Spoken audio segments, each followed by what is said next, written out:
You guys, I got a special episode of the Job Shit Show for you. Last week, I was in Chicago for a small conference, the Culture Impact Lab, and I was so grateful to show up. This year has been, I have committed to myself to show up to more things in person. So I packed my bags and showed up, and it really paid off in a lot of different ways. But most importantly, I ran into my good friend Josh Allen Dykstra, who is a optimistic futurist and has an incredible podcast called Hello Tomorrow. He's doing a lot of big thinking around society and economies. And I just have always cherished his friendship and looked up to how he thinks about how we do work and what it means for us. And so I suggested that we do a podcast episode together. And that's what I have for you today, a recording of our live conversation from the Culture Impact Lab. A couple things I want to call out that are very exciting. One is it feels like AI is the thing that's ruining work for us, but it's not. Josh and I thought that we want to trace it back to one paper from an economist in the 1970s. Number two, we got to stop trying to out-robot the robots. And number three, yes, it's a crisis, but this moment in time is not unprecedented. Some examples, some moments that we talk about in history, and maybe what we can do about it. I am Josh Levine, your host, transformation executive. I've spent the last 20 years paying attention to how work actually works, technology, culture, incentives, and the stories we tell ourselves about capitalism doing what it's supposed to do. This is the audio version of my Substack. You should go and subscribe. Find me, joshlevine.substack.com, working out in real time how AI is changing how we look for and do work, and maybe eventually what to do about it. This is the Job Shit Show. Hey, everybody. We are doing a live conversation here. I'm Josh Levine. I'm Josh Allen Dykstra. And we have both been talking about organizations, change, and how to make work better for people for a long time. And we happen to be at the same conference at the same time. And so we're taking the opportunity to have a live conversation about the state of play within organizations. And I'm thinking about it like we are in the moment. And if you are in an enterprise organization or any business, it kind of feels like a crisis. So it's almost like the organizational crisis moment. And I wanted to talk. Josh and I were talking last night during our happy hour, our first evening here, about the very moment, how we got here, what does it mean to be in this crisis if we are, and how we might get out of it. So, Josh, one of the things that I thought was really interesting was that one of the speakers said that, or brought up the article about that popped up in the 1970s about the mandate, where it's like the only job of business, the social good of business is to make a profit. Yes, Milton Friedman. Milton Friedman, right? So this was kind of the start of the, I don't know, modern philosophy of business. And I always saw that as I always saw that as that kind of kickoff moment where, and then the speaker hypothesized that after that, everybody just sort of ran in that direction of maximizing profit at all expenses. What are do you have like a observation about that in your 20 years around companies doing that kind of thing? Do you agree with my hypothesis that that's really where we started to see companies, I don't know, start of this crisis, just to stick with this kind of anchoring point? Yeah, it does. Yeah, to me, it does seem like a inflection point at least, to where a lot of people did jump on, a lot of leaders kind of jumped on that bandwagon, I think, in the 70s, and then into the 80s. We got the greed is good kind of decade of 80s, right. And then the 90s, right? Like, so I do think it became a bit of a flashpoint that leaders adopted that mindset of that paper that Friedman put out then. And I've actually heard. I think he actually walked some of this back Oh, is that in right? later years. Oh, I never heard that. Friedman himself is kind of like, wait a minute, this has You gone guys a took little it too far. too seriously. Yeah. Yeah. So I need to do a little more research on that, but I'm pretty sure that that's the case. But uh, where that the inevitable road of that thinking, right, kind of then got married, I think, with the ideology of neoliberalism as well, Mhm. right? So this kind of like privatize everything mindset. Business will solve the world's Yep. problems. Yep. Like, Yep. and arrived at a moment in the 70s when the system was really being questioned. And so we were starting to get a lot of the instability of the 70s, right? This kind of cultural revolution of the 70s. And then we got kind of the economic shock of the late 70s around the stagflation and the oil crisis that happened then. And so this ideology arrived at a really convenient time and I think made a lot of sense at that moment in history. It was like, we need to do something different. Like the old, it was clarifying, right? It was a very like you don't even need to read the article. You just know what it's about, right? Totally. Like great idea or like powerful An idea. idea that made sense, I think, in the context of, yes, a world, a system coming out of World War II that wasn't making sense anymore. That's right. And so now it was like, okay, we need to do something different. And this kind of arrived and was like, yeah, maybe the private market can do this better than government. Than the government. Yeah. And so I think it arrived at a moment when it felt like it was helpful. And I just think what we've seen now is 40 to 50 years of that thinking has led us to a place that actually turns out isn't all that helpful, right? Like, it's just exacerbated the inequality of things to the point inside organizations and out, where we've got just it's created another Gilded Age, really, and it's not. It's a fair comparison. It's not sustainable. Well, so one of the points or one of the threads that I want to connect is the drivers of or the way that organizations attempted to achieve or put into place that philosophy.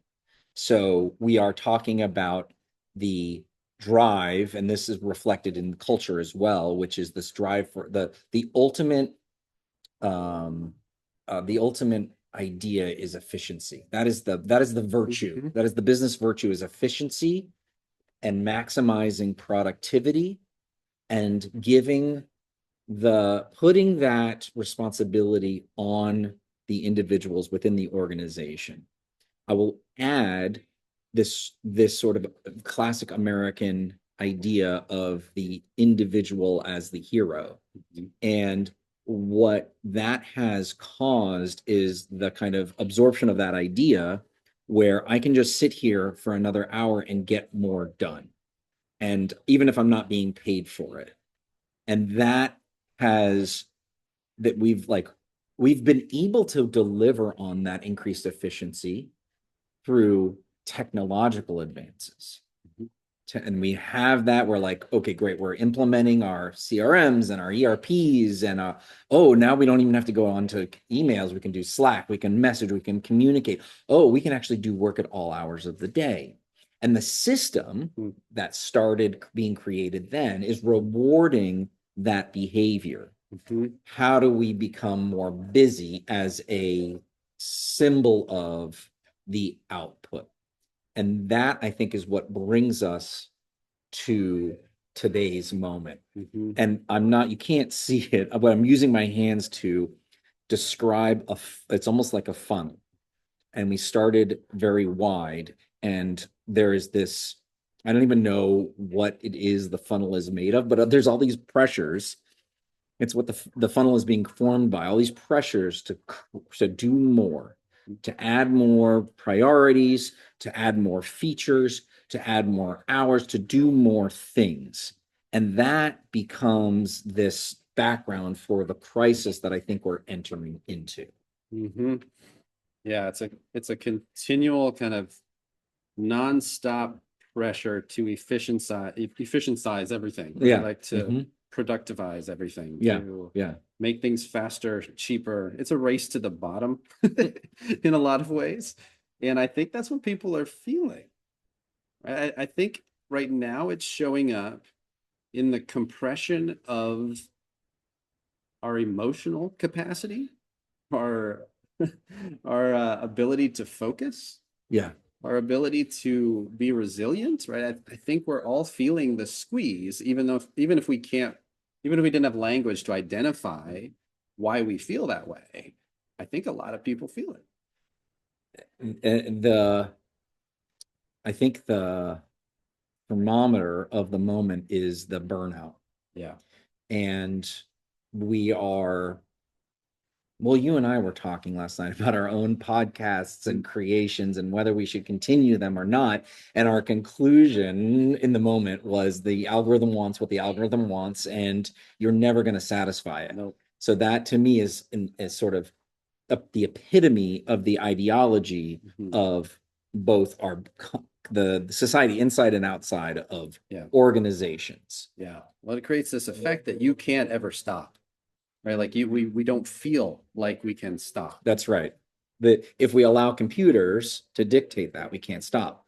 Enter AI, which is not causing the problem, but exacerbating it to such an extent that we can no longer pretend. And this is where my idea is that we're in a AI crisis, or a company crisis, an organizational crisis, where we are continuing on this same path towards the sort of monomaniacal path of efficiency and productivity.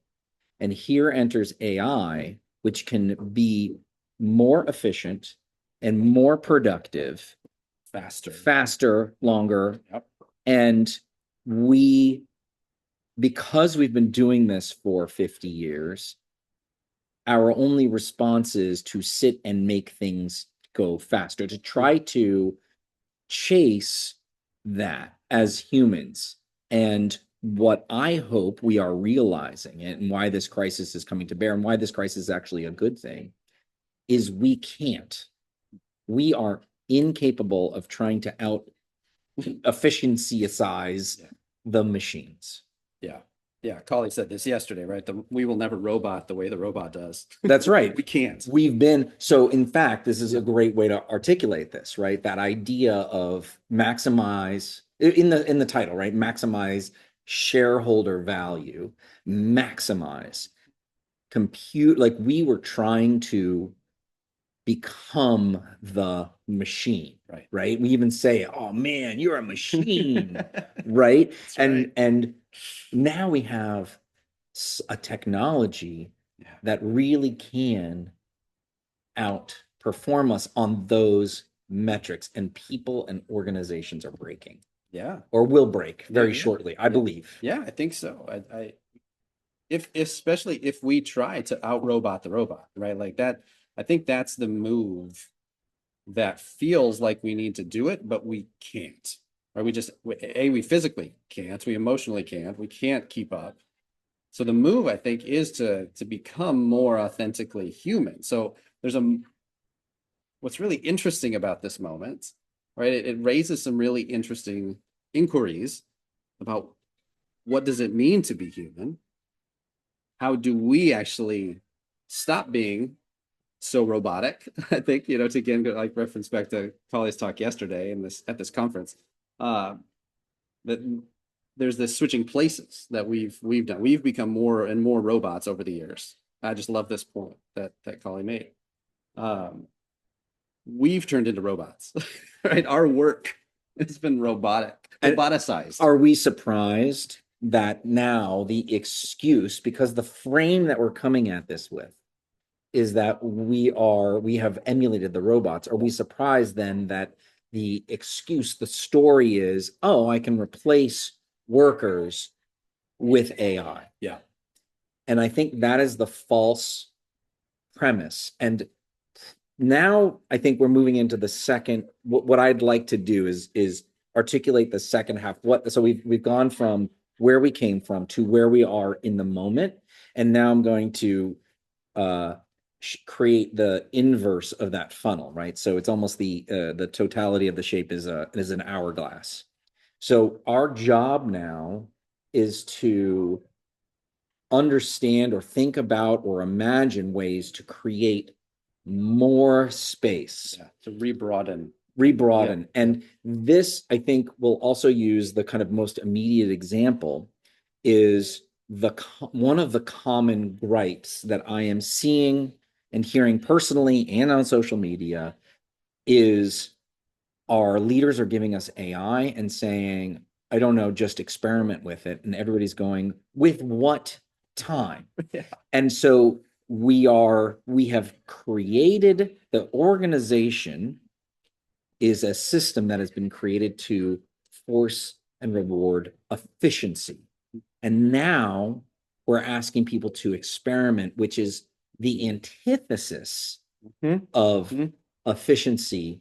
And that, I think, is where it becomes very evident to the individual and hopefully to the manager and hopefully to the leaders that we are moving in the wrong direction. We're using humans in the wrong way. Yeah. When it becomes a very existential question, like so much of our work gets overlapping with our identity. And so when jobs get unbundled into tasks, and now like, right, so this is kind of what's happening, right, is what I think this is actually a more constructive way for people to think about it, right? If we unbundle, like right now your job is a bundle of tasks that kind of assumes all of those tasks go together. But if we unbundle those tasks, we can start to see more easily that these certain tasks actually are performed better by the robot versus some of these other tasks can never be ostensibly performed by a robot. Like those are the things that we need to get humans to do. But I think to your point, there's not enough kind of slack in the system anymore for people to have any space or bandwidth to actually do any unbundling, because that requires you to step outside of your daily task list, and who has that time to do that? But then also it needs really a lot of thought, but it requires a lot of wisdom and intentionality. And these are not things that business is optimized for. No. Right? We've optimized kind of all of that slack out of the system. And now we're asking people to do it. And it's like, I think that's where the tension comes from. It's like, I don't know how to navigate that because I have the system doesn't allow it, and I've never practiced it. Totally. And to me, let's look at the kind of an analogy or kind of an opposite and antonym analogy or something, where we're seeing AI being used in really interesting to create new interesting productive ideas and executions in other arenas that aren't business. So for example, Project AlphaFold, where we're seeing scientists using AI to invent and create new proteins that could have never been created before. The whole premise of research is that space to experiment.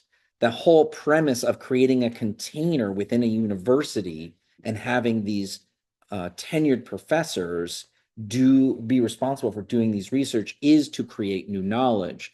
That is the opposite of what business has been doing. But now we're saying, hey, you need to do a completely new thing, and we don't have that space for it. Right.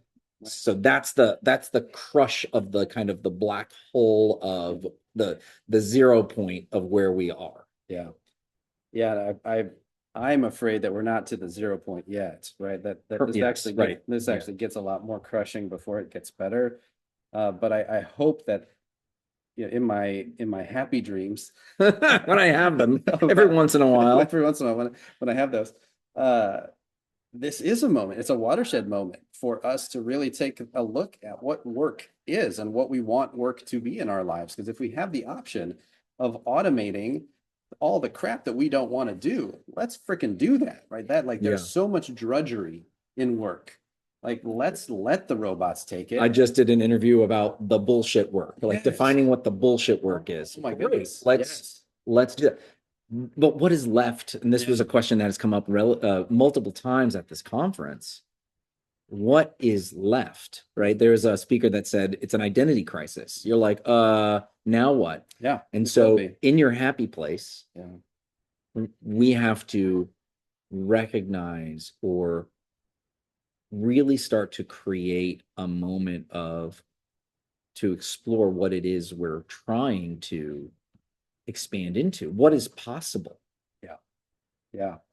That's going to be essential. As is why I kind of like obsess over this like optimistic future idea, because I think more of our visions in society right now are dystopian future, right? Yeah, Those of are course, those of are course. easier to picture. Yes, Just there, yes, plenty of movies. We've got lots of Terminators in our brain. yeah, We've got yeah, like that version of the future is much yeah, easier to conjure. yeah. And so the practice, I think, for us to be optimists and say, like, no, what would we actually want? So I borrow a lot from the world of appreciative inquiry. I Okay. don't know if we've ever talked about that directly, but the idea in appreciative inquiry is that humans move towards our picture of the future, whatever it may be. And so for us to create a future that we actually want, we need to imagine a better one. Mm. Otherwise, we can't move toward it. And so that's why this muscle, I think, is really important for us to work out, which is, I understand, really remarkably hard at this moment when everyone's crushed, like we're all feeling crushed panicked, by the right? pressures. Yeah. We're making decisions from a place of fear. It's remarkably difficult, I think, to be an optimist at this kind of in this part of the cycle of history. Yeah. But I think it's so vitally important, because otherwise we can't actually move towards something better. If we don't know where we're headed. Right, right. So, okay, so this is then let's spend a few minutes as we wrap this up, discussing how we might start to create more space. So you're starting with this big concept that, and then you would advise folks to, at worst, cope with, and at best, kind of aspire to a more positive, what it might look like. Yeah. So talk a few minutes, talk to us for a minute or two about what you know about how to imagine an ideal state, a more optimistic future. Yeah. I think one thing I would recommend is to just understand where we are in the cycle of things, because what's happening right now is very similar to what happened in the Great Depression and the World War II era, right? So pre kind of New Deal, right? We're looking at a world of crisis when government seems incompetent and largely is incompetent, where our social structures don't seem to hold up anymore, where we don't have a sense of social cohesion anymore. That time period was actually remarkably similar to the time period before the Civil War. Also, right there, we've got a period of massive industrialization. Then the technology just very similar to now, right? There's a technology displacement as well, right there. It's just steam engines and railroads, where it's AI now, of course. But like, again, a very similar time period. So another speaker said yesterday that these are not unprecedented times. These are precedented times. Very precedented. And so look at those seasons of conflict, where I think what we see is that we're in another one now. Yep. And so if we recognize that, we can say, okay, this is where we are in the cycles of history. And the cool thing about being in a season of crisis is that it can push us to actually innovate. Right? So much of it has to do with our orientation to the conflict, to the crisis. But if we can say, all right, this is what this season is, and it's actually what it's for. Right? There needs to be a season of decay and death of the old system for the new thing to be born.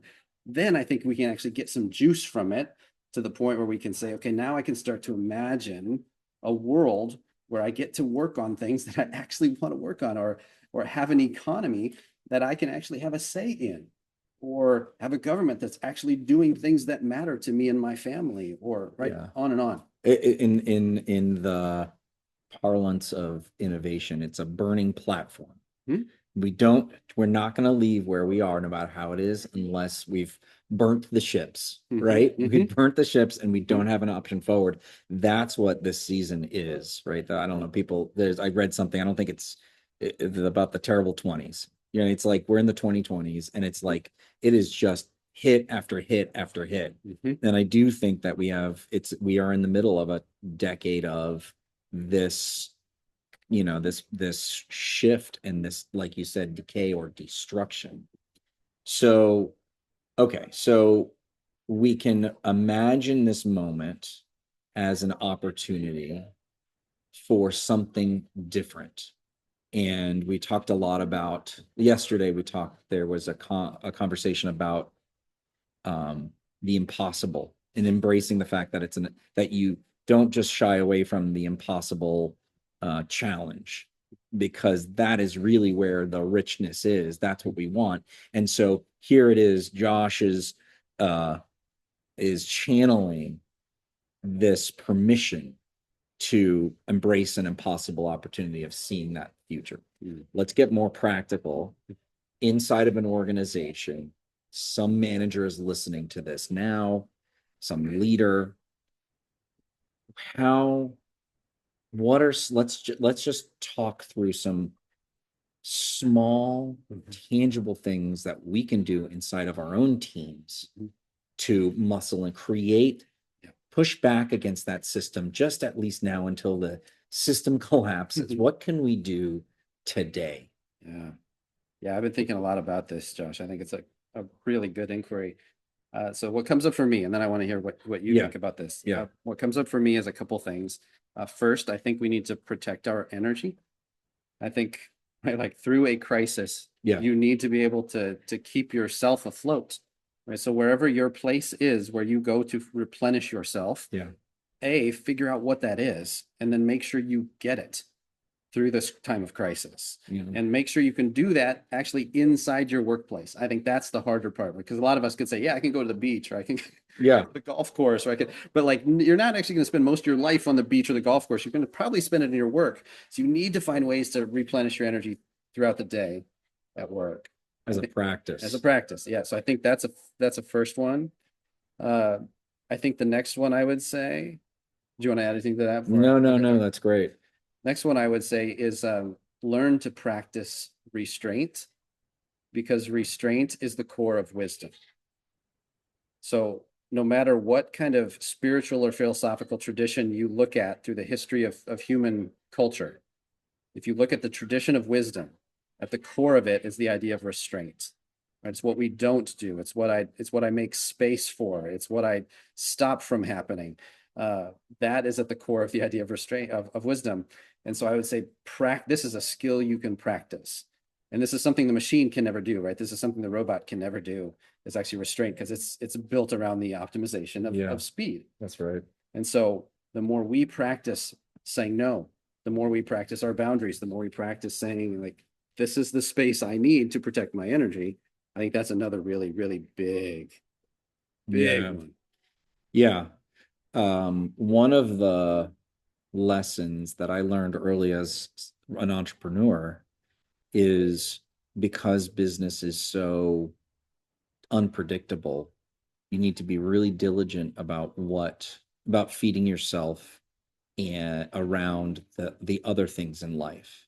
And so always, like, just making sure that you prioritize your physical wellness, right? So whatever your exercise regime is, or always and it just need to be really diligent about that. And that lesson is now something that people inside of organizations need to take on, because the organization, and we see all sorts of ways that this is happening, is no longer taking care, like, is no longer protective space. It used to be. That was the role of the organization. That was the social contract.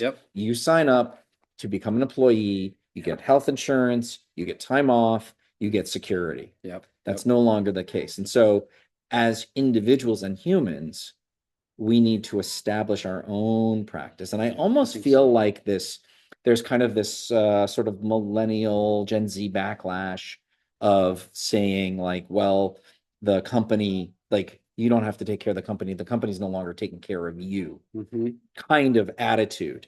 And I think that is an expression of that. And so instead of saying, I'm just not going to do my most here, i.e. quiet quitting, turn it into the practice of blocking off your lunch and saying, I cannot make that meeting. You have to then be your own infrastructure. That then leads me to, because that we can fill our own cups, but what we know now is community is going to be more important than ever in order to create resilience through this destructive time. So before, oh, what do you do for work? Your work is your identity. You had that community.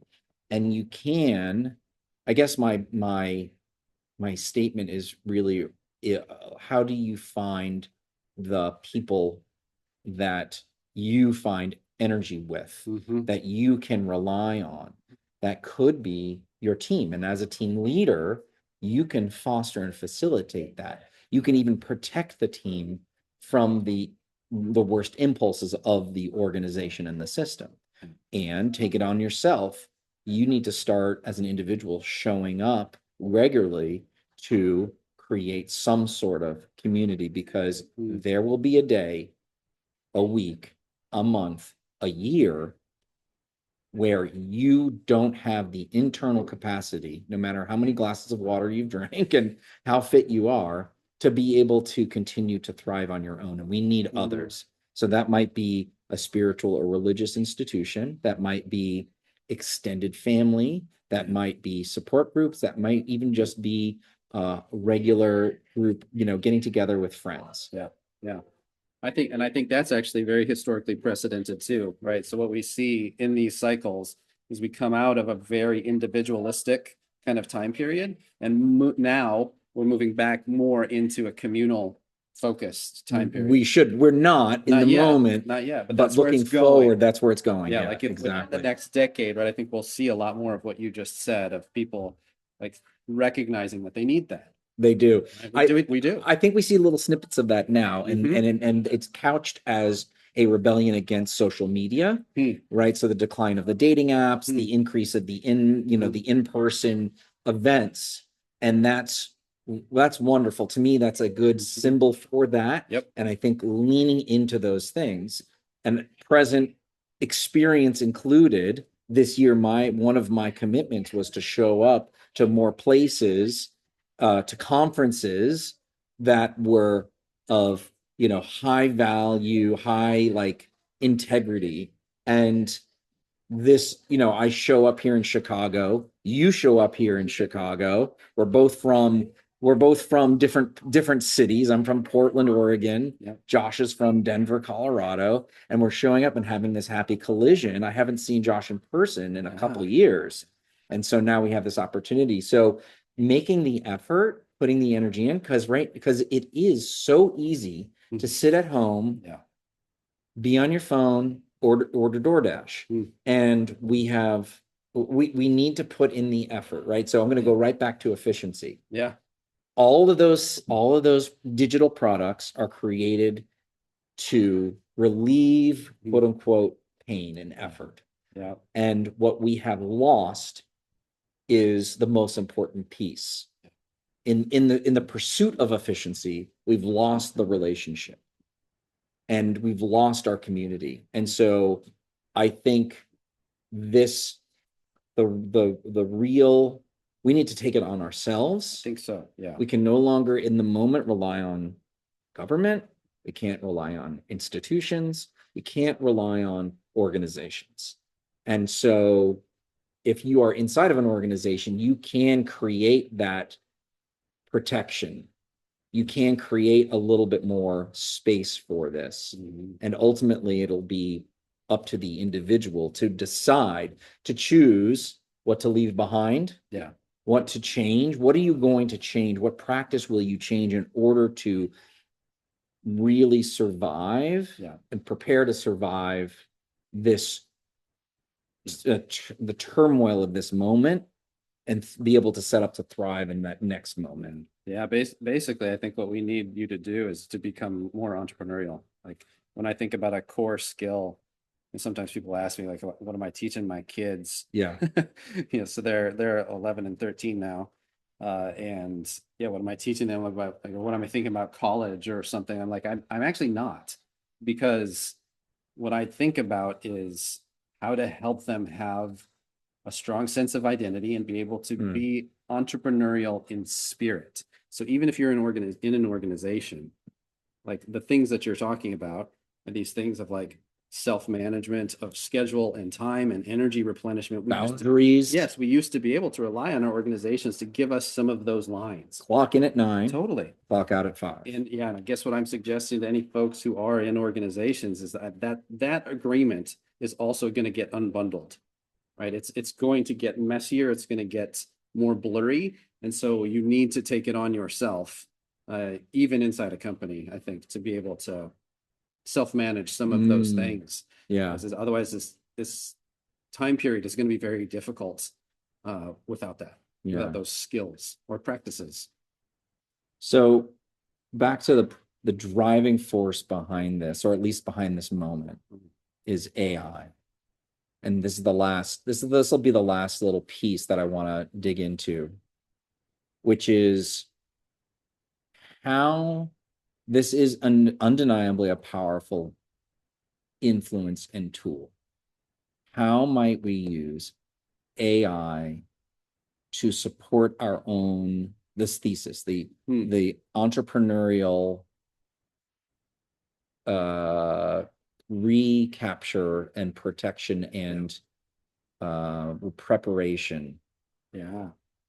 I think that's why I like this word and that framing so much, because in entrepreneur circles, the entrepreneur word. Okay. Because I think in entrepreneur circles, what you'll hear is that we don't talk about problems, we talk about opportunities. Yeah. Right. Right. We're constantly reframing. Yeah. That's a problem that can be solved with this kind of solution, right? That's the entire entrepreneurial brain, really, in a nutshell. So that's what I'm asking people to do, I think, is to say, yes, this is a problem, but it's also an opportunity. It just depends on which side of it you're looking at. Yeah. And I think it's not easy, right? Like any entrepreneur will tell you, we're all a little bit crazy. Yeah. Because this is really hard. But it's also, there's a lot of joy in it. And because humans, I think we're designed to be problem solvers. We're so creative and resourceful. It's just that kind of the industrial machine has like stamped that out of you. Yeah. If you're the unbundling of the skills, yes. right? You need to, what can we do? How do we get off this chasing of the highly productive machine? How do we step off of that, right? You only win the race when you stop racing.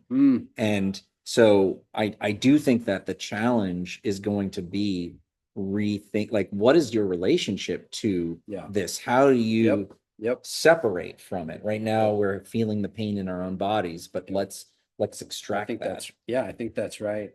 And I think that's why when we talk about things like unbundling jobs into tasks, it feels very helpful to me. Or sometimes I talk about the place your job used to be was kind of in the center, right? It was like making the thing, but now the AI is way faster at making the thing than you or me. And so now your job moves from the center to the edges. And it's more like now your job is telling the machine what to create and then making sure it created the thing that you wanted it to build. And so your job moved from the center to the edges, right? It's different tasks. But to your point, if we can start to understand that our job isn't the same kind of cohesive, it's not a cohesive material, right? It's not a bundle of one thing. It's all these other things. I think that liberates us to be able to say, oh yeah, these certain parts are actually more energizing for me. Yeah. I should do more of that. Yeah. And try to automate the crap I don't want to do. Like let that go. And so that's why I say we're in a really powerful moment if we can start to shift the conversation from like jobs I have to do to meaningful work that I actually want to do. Yeah. Josh, amazing. Thank you. Likewise. This is so fun. Awesome. Thanks, everybody.